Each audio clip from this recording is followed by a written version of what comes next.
Welcome to the first Doc Forum, sponsored by the Documentary Film Institute at San Francisco State University. My name is Michael Behrens, and I am your host this evening.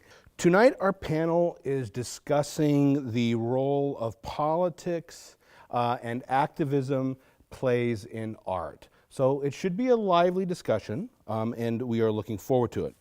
We have a featured guest, is our controversial guest, New York art critic and author, Ben Davis. Now, I'm going to begin the night with a few direct questions for Ben, and then we will going to dig into his ideas of class and frame a little bit how we're going to approach that discussion here this evening. And then after that, I'm going to open the chat up to our panelists. Jesse Moss, our first panelist here, is a San Francisco-based filmmaker. Eric Talbert, he is the executive director of Emergency USA. Our last panelist is Sanaz Mazinani. She is an internationally exhibiting artist based here in the city. So now I'm going to start with the first question I have for Ben, and what I was able to do. I did a lot of research trying to figure out how he's talking about things, how he's looking at stuff, and of course he's a New York critic, so it's a little different him being out here. He's an art critic, but we want to extend this conversation into the doc film world, so we're going to try to look at it through that lens. In 2006, Ben, you said two things happened to you. You started really writing as a professional, as a critic, and then there was a transformation where you turned activist. Sure. Can you break that out a little bit for me, what that process was of becoming an activist and maybe why? Why? Why become an activist?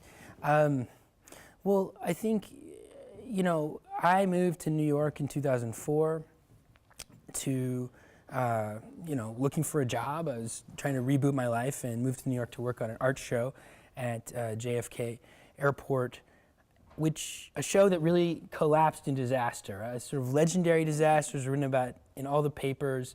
A lot of big name artists involved, and fell apart under the weight of the ego and excess of involved, and really left me high and dry right when I moved to New York. But it was enough of a big enough event that it was reported on pretty widely, and through that I met my first editor, because he reported on this news story, who worked for Art magazine, a internet online publication that now doesn't exist anymore, and that's how I became involved in writing about art. Okay. Which he wrote. He taught me, I think, some important things about writing clearly about art, taking the art industry seriously in a way that the dominant mode of writing about art then was probably the Art Forum style, which is Walter, my editor, used to say, if you read some of these reviews, you wouldn't know you're talking about real objects, let alone objects that are sold in an actual space. So I thought that was very useful. At the same time, like you said, this is the period of the Iraq War, and I became very concerned about that, and became involved in anti-war activism, and then through other kinds of activism in New York. There's a very lively activist scene, anti-death penalty activism and prisoner solidarity activism, and I think there's a great deal of political themed art in the art world, and my book has received a great reception. I think that's because people do look for ideas, reasons to take visual art seriously. But and a lot of my book is about, as I'm sure we'll talk about, is about the very difficult and troubled relationships between art and activism. Mm-hmm. I think that becoming involved in sort of actual organizing was really vital to me, because it made me aware of some of the real stakes of some things, some of the bullshit people were talking within the art world, and how people would make political gestures that sounded good, but actually were sort of out of step with what was going on. So one of the examples I use is an art show that was supposed to call attention to the plight of undocumented immigrants. It was kind of a reality TV show competition where people competed against each other. Undocumented artists competed against each other for a visa. And it was kind of a theater of cruelty. It was supposed to call attention to the cruel situation people were in, but that actually happened at the exact same time that there were giant immigrant rights marches across the country of people coming out and saying, we don't deserve to be treated better. So the idea that it was this small art show was calling attention, was playing a role in calling attention to that sort of rings a little bit hollow. The ideas that came to inform my book, some of the specific ideas about class that I think are important and actually very clarifying. I came exposed to them through like study groups in political circles. Actually reading a book called Subterranean Fire, which is about the history of working class radicalism and struggle in the United States. And I think it's a very good book, and people should look it up if they can. But it was in that context that I came across these ideas of class, about a different way of thinking about class.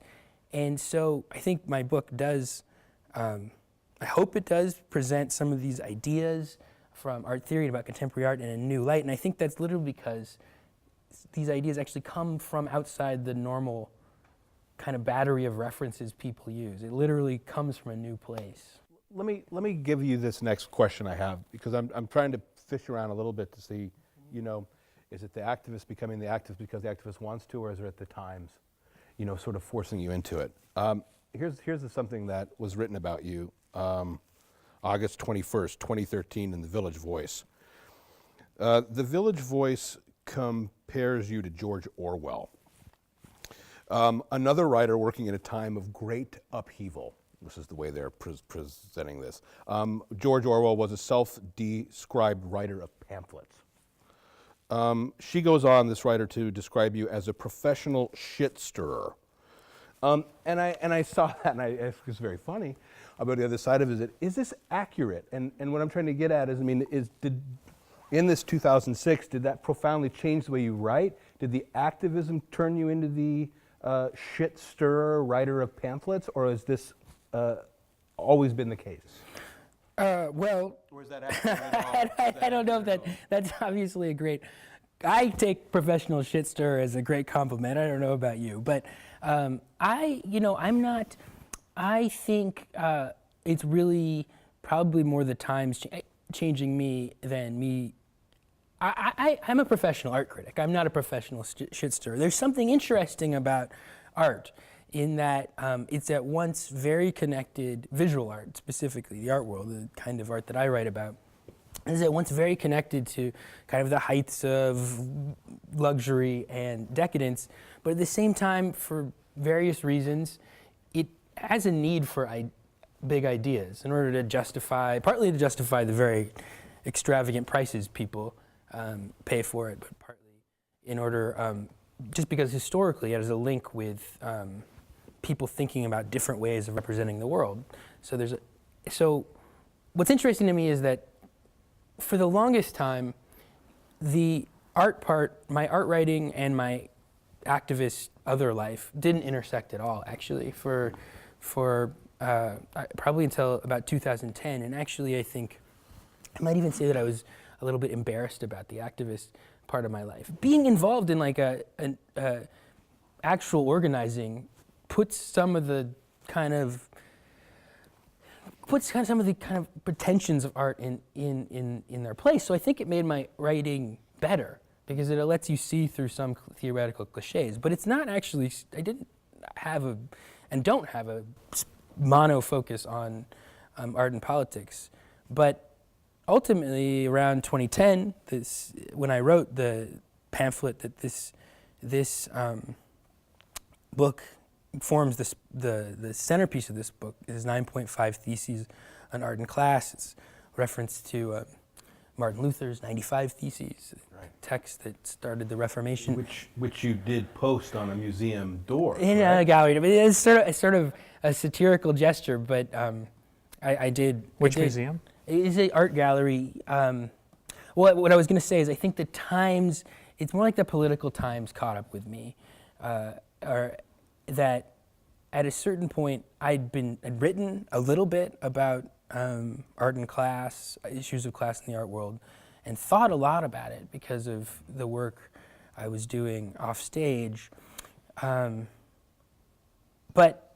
around 2010, and this comes out of the kind of anxiety out of the financial crisis, that artists were thinking about artists in New York were thinking about their implication with,